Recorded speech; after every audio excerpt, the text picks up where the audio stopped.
So John, I saw the action there. Tell us a bit about the whole session and how it went. No, it was a fantastic event today. Great to see so many girls actually in attendance.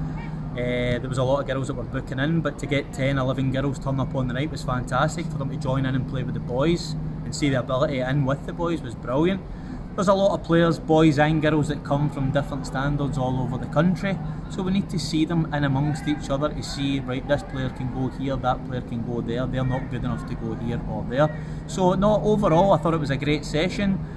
The facilities were fantastic, the players enjoy playing in facilities like this, and long may it continue. I thought it was a great standard. No, we've worked before doing 11-a-side matches, and sometimes players get lost in an 11-a-side match, or maybe they'll set up a goal in that 11-a-side game, but that's all they've really done, and they think that they deserve to go to America on scholarship because they got an assist that game.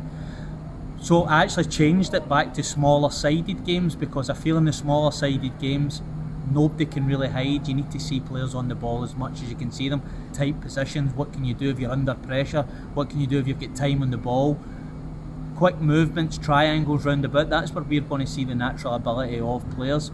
As well as that, the communication, also who's going to be the leader on the park, who's willing to put the ball in the back of the net, who's willing to hit shots. These are all the things that we need to look for when we're looking for the players to go and play in the States.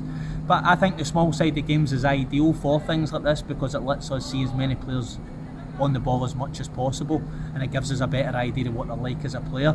And then from there, if things progress through the process, they'll be moved into 11-a-side matches, and we know that they've got the ability to play in small-sided games. They're going to have the ability to go up and do it in the bigger side. I mean, obviously you have to have the ability, but what are the things that you spot in people, just from your own experience, straight off? No, before the event, I actually tell everybody, don't be scared to make mistakes. Go and express yourself and show us what you can do. And if you make a mistake, don't let your head go down.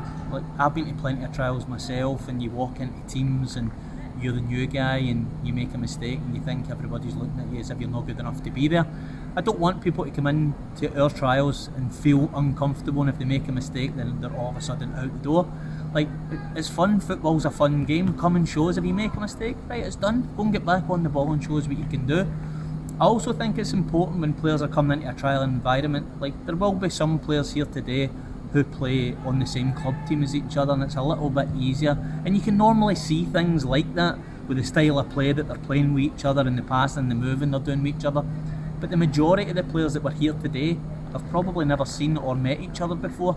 So I always think it's important that when you're coming into a trial like this, trying to get to know people as quickly as possible. In the warm-up, don't be scared to introduce yourself to people, get to know them, because then when you get put into the game situation, you know them and you feel comfortable round about them, and then all of a sudden you can go and express yourself the best way you want to express yourself.